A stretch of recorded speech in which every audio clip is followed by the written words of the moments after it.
Welcome to another exciting edition of American Warrior Radio, the place to be for news, notes, interviews, and current events for all issues military and veteran related. If you or someone you know has ever worn the uniform of the U.S. Army, Navy, Air Force, Marines, Coast Guard, or National Guard or Reserves, you've come to the right place. American Warrior Radio, right here on the Talk to Me station, AM 1300 WMEL, sponsored by AVET Project. Folks, this program is all about supporting our troops and their families, both past and present. So please, get comfortable. Grab a cup of coffee, maybe a pencil or paper to jot down a note or two, because we're always efforting to bring you important information that you can use. With that said, let's roll down the runway and get this show off the ground. As you all know, my name is Garen Cohn. I'm an Air Force veteran, a retired legal advocate for veterans, and founder of AVET Project. But as usual, I never fly through the airwaves alone.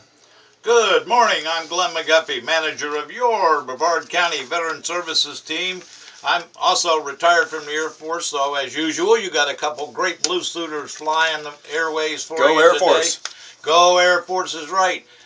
We're going to bring you today some really interesting information about a survivor benefit that there's much misinformation about down in the street and in even the veterans halls of our American Legions and Disabled American Veterans and Veterans of Foreign Wars and American Veterans Organizations, all those great organizations out there that help our veterans, and we want to make sure everybody gets the right information, and people who thought they might be ineligible, come see my team and let us help you apply and hopefully get a benefit you could be eligible for. Where would they find your office? They would find my office out in the County Government Center in Viera. It's across the street from the school board, just west of the courthouse down there.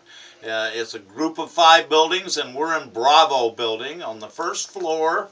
And you can't miss our office. There's all kinds of signs down the hallway with an arrow pointing to Veteran Services, because our wonderful clients sometimes wander into other people's offices who've left their doors open, and they've helped us out so they won't wander in there, and that's good because it helps our people find us quicker that way. And what about a phone number, Glenn? Well, and since I've learned that we're hitting people in Indiana and Texas and some other places calling into the office, I want to add the area code this time, 321-633-2012. That's 321-633-2012. And with that, I think you got some important announcements to start us off with, Garen. I do. I want to just refocus for a second on what you were saying, though, and that is the impact American Warrior Radio is having across this great nation. Glenn, you mentioned you're getting calls from as far away as Indiana. Yes. We get emails from Oregon, Vermont, Texas, all across the nation, because we put these episodes up on YouTube. They're on the AVET Project Facebook page as well. And of course, they're archived on WMEL's site. Easy to find, www.1300wmel.com. Click on the archives button. Our great engineer, John O'Hara, labels them so you know exactly what episode you're listening to. But it's really it's important that we reach out to these folks, but to hear we're getting that kind of response is pretty incredible. It's wonderful, and just as a side benefit to that, a guy who was a best friend of mine when I went to high school called me the other night and said his That's wife... before there was electricity. That's right. Exactly. We had to use Dixie cups and string for a telephone. Watch TV by candlelight back then. No, watch Candlelight by Candlelight back then. But anyway, your high school buddy. He called me. He's got a ranch out north of San Antonio. He was a dentist, and he sold the practice when he became ill with some cancer that he fortunately overcame. But wow, what a deal. You know, my wife comes to me about 11 o'clock at night and hands me the phone. She said, "You'll want to take this phone call." An hour later, boy, wow, that was great. Outstanding. That is so cool. Folks, I wanted to mention, as Glenn said, a couple things. Current events. We'll cover some things at the end of the program, but a big thank you to everybody that supported AVET Project's second annual Veterans Day celebration, which we held again at the International Palms Resort in Cocoa Beach. It was a phenomenal event. Big thanks to Congressman Bill Posey for showing up and presenting our World War II POW survivor, Jerry Walter, his medals. Folks, he'd never received them after 60-some years. AVET Project's Executive Director, Kim Cohn, got his DD-214, located where we could purchase the medals, got them to him, and Congressman Posey did a fabulous job in presenting them. So hats off to him and his Community Relations Director, Patrick Gavin. Really appreciate him organizing that. The event was a blast. I'd like to also thank Captain Jason Gunnels from Patrick Air Force Base, the chaplain out there. Captain, you did a fabulous job entertaining the folks with your illusions. He had some onstage illusions, did some tableside magic. The food was wonderful. DJ Gene Marine did an incredible job with the music and other entertainment. And we want to thank some of our sponsors like Northrop Grumman for helping out. Kel-Tec Weapons, I'll throw this in there. The winner of the KSG, that's that hot shotgun, that 12 gauge. We had another one to conduct a drawing for as a fundraiser. And Captain Jeff Brown of Cop Out Outdoor Adventures was the lucky winner. And we're actually going to be presenting him the firearm at Kel-Tec this coming Monday. And you'll see all this stuff up online. You can catch some videos right now, but we want to really thank Kel-Tec for being so supportive. Like I said, Northrop Grumman, we've got Space Coast Intelligence Solutions, the Doubletree Inn. They put up our POW and his wife for the weekend, which was fantastic.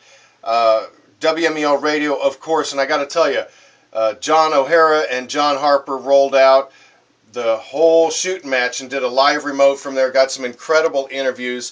Folks, if you missed it, I'm sorry. Hopefully you'll be able to catch some of it by visiting the social media sites that I mentioned. But VTOS, a wonderful sponsor. Craig Technologies, of course. She herself is a Navy veteran as well as her husband. Craig Technologies, great supporter. Hilton Doubletree put up some folks. Symmetrics. We've got Baytree Behavioral Health we want to thank. The Corner Tattoo and Piercing. And so many more. Andretti Thrill Park offered us a bunch of free tickets to hand out there. And even County Commissioner Andy Anderson, who made a generous donation to AVET Project. There are more. You can find out more about our sponsors. Folks that really care, companies that really care about supporting our troops showed up. The event was a blast. We had fun. I would consider it a big success. The food was delicious. So hats off to Leslie Jordan and her staff at International Palms Resort. It was wonderful. But Glenn, I also want to mention, during the event, AVET Project was singled out as we were nominated and selected for a television show. It's a fishing show, but they take a little different take on it. They have a little different take on it. We got together with Captain Jeff Brown. The name of his program is Cop Out Outdoor Adventures. He's a retired cop, so I'm guessing that's where the cop out that would comes make from. sense, yeah. Yeah, well, he's a captain as well and a fishing guide. He got together with Glenn, our pilot, and Doug came out with their boats. We had a blast down in Sebastian fishing for bluefish, ladyfish. We had some Jack Crevalles, caught a couple trout. Well, here's why I'm telling you all this. It was great to be there. It'll hopefully be some good exposure for AVET Project on a national level. The television program will air in February. We'll get you the details. Guess what, though? We're out there on the water, and there was a distressed boater. This older man, turned out he was a Navy veteran. Okay, he's on his boat. He had it anchored right under the bridge, and the current's super strong there. Oh, yeah. He tried to fire his engine to get out of the way of somebody that was coming right at him or something, fouled his prop, and sure enough, as you can imagine, and when you see the video, you'll see it firsthand, his boat was going to go under.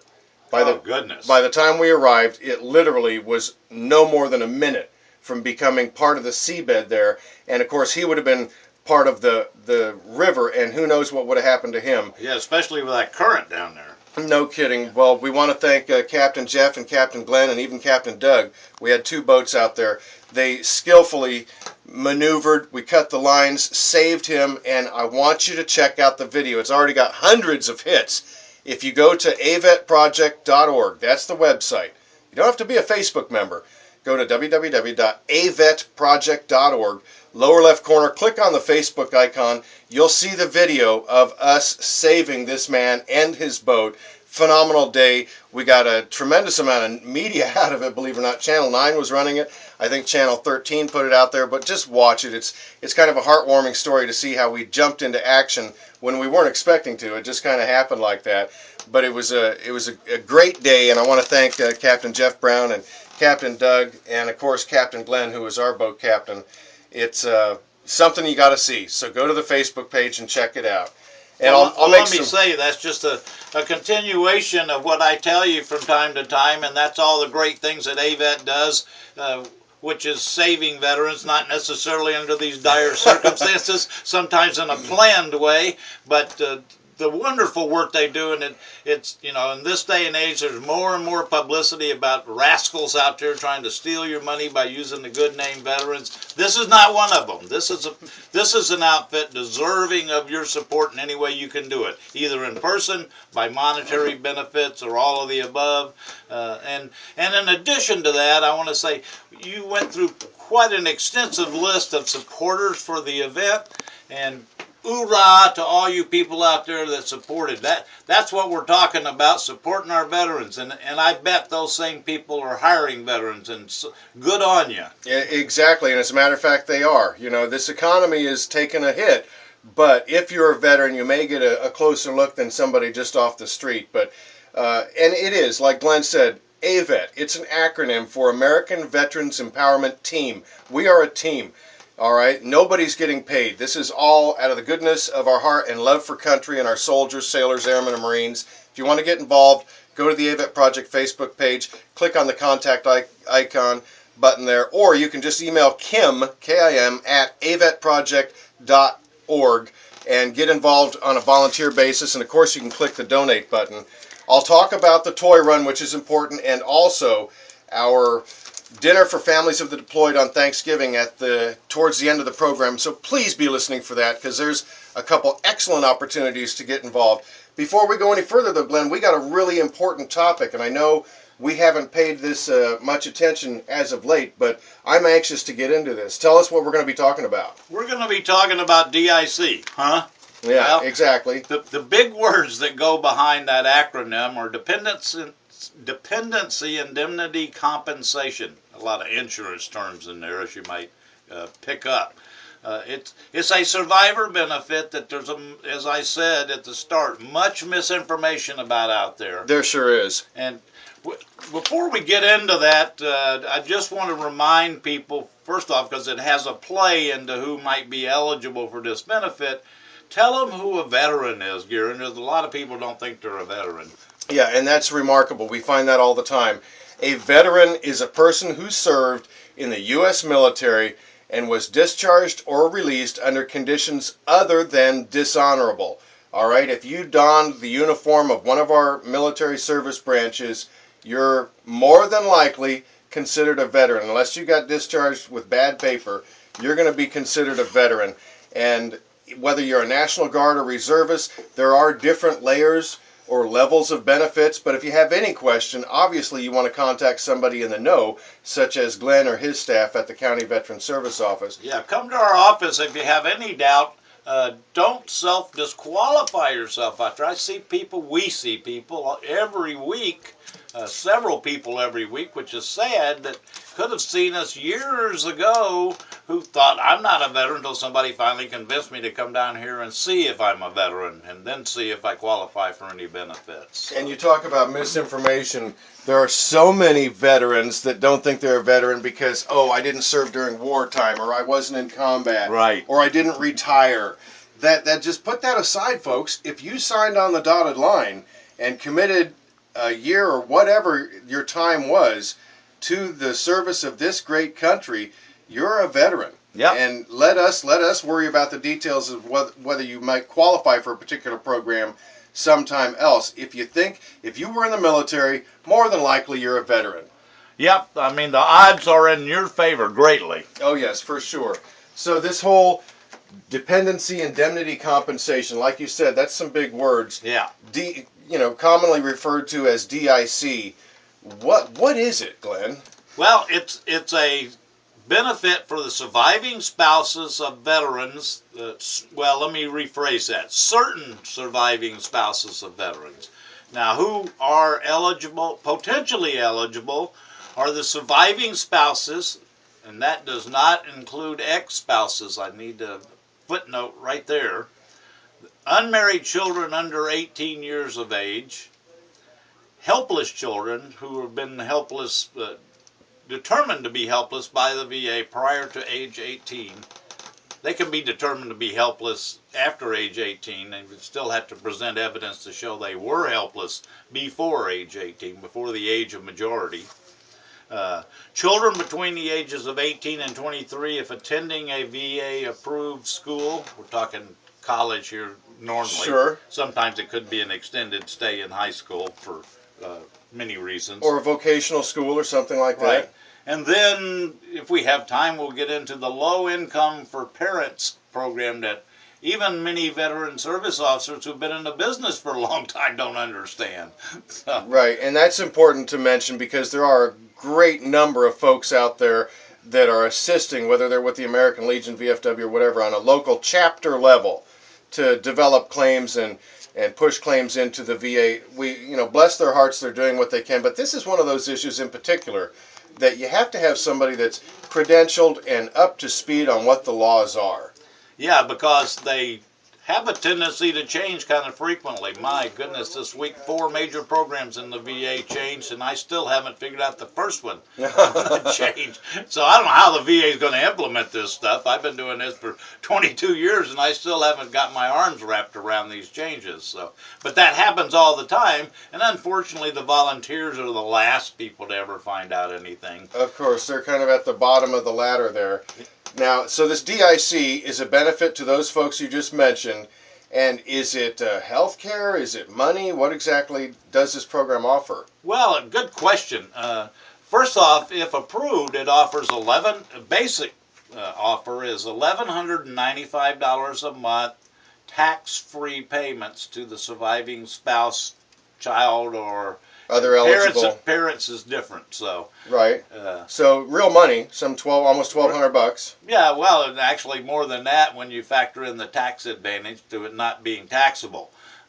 There are some kickers to that, and we'll go into a couple of those as we get into this. But who can get this? Who's eligible for this? We talked about the definition of a surviving spouse, or the types of children that might be eligible for it. And usually those are children who don't have a parent for some reason, lost due to death or any other number of reasons there. We don't run into too many of those cases, and that's fortunate. I'm glad that's the case that it is. But the veteran had to die. One way to get it is the veteran died from a service-connected disability. All right, so let's give an example of that scenario. Okay, the veteran is rated 30% for a heart condition, and the veteran dies. It says right on their death certificate, died from a heart attack. Then that's a no-brainer. Eligibility and DIC will be awarded. Now let me ask you a question.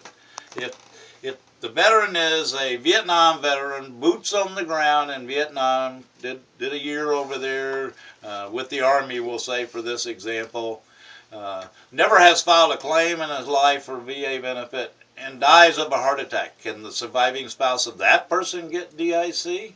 And this is a good point. You've got to file the claim. Let the VA make that determination. But if that scenario is just as you put it, they're going to be eligible for this benefit, even though it's after the fact. Okay, the surviving spouse has eligibility to make application for this benefit. Yeah, and this should pretty much be a no-brainer because ischemic heart disease, which covers most heart problems, not all of them, but most heart problems. Which is one of the recently added ones. One of the recently added disabilities that's presumptively allowed service connection by the Secretary of the VA. So, the point here being that if there's proof in the records of that the veteran died of something that was incurred or aggravated on active duty, then it doesn't matter that the veteran had that as a service-connected disability rated by the VA or not, you still would get the benefit. And there's where a lot of information, people out there are told, no, you can't get the benefit because he didn't have a service-connected disability. Right, and it's super important, folks. This isn't really even a gray area. If the death certificate states that he or she passed away from ischemic heart disease or a cardiac condition, absent hypertension or valvular, Right. It's a very broad brush here that they apply to that.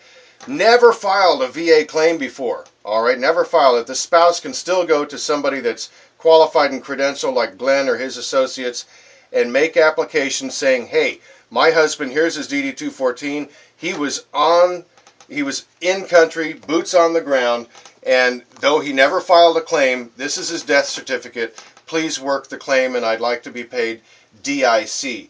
The VA is going to take that, develop it, assemble whatever records they may need to shore up the claim, and they're going to be paying the woman. Oh, absolutely. And, you know, let me emphasize here that the surviving spouse, again, is defined as somebody who's unremarried. If you're remarried and still remarried, you're not eligible. If you remarried and terminated that remarriage, there's a possibility you may have become eligible again. And Restored entitlement. We'd have to go over all your circumstances with you on that. Right, the restored entitlement and what have you. But the key takeaway from this segment, and folks, we're going to continue this discussion on the other side of the break here at the bottom of the hour, but the key takeaway right now is, even if you never filed a claim, if you are one of those presumed or the presumptive Agent Orange exposed vets, boots on the ground in Vietnam, you pass away from a service-connectable disability related to Agent Orange, your surviving spouse can make application and will be paid DIC, which is, as you said, Glenn, upwards of $1,200 a month. And that's just the basics. And coming up in the second half, we'll talk about some of the kickers to that. For sure. So you want to stay with us here on American Warrior Radio on AM 1300 WMEL, the Talk to Me station, as always sponsored by AVET Project. Stay tuned. And like I said, you might want to grab a pencil and paper because this is information you're getting straight from the source that's accurate, and you can take it to the bank. And if you have any questions, you can always call 633-2012, 321-633-2012. Stick with us. We'll be back on American Warrior Radio.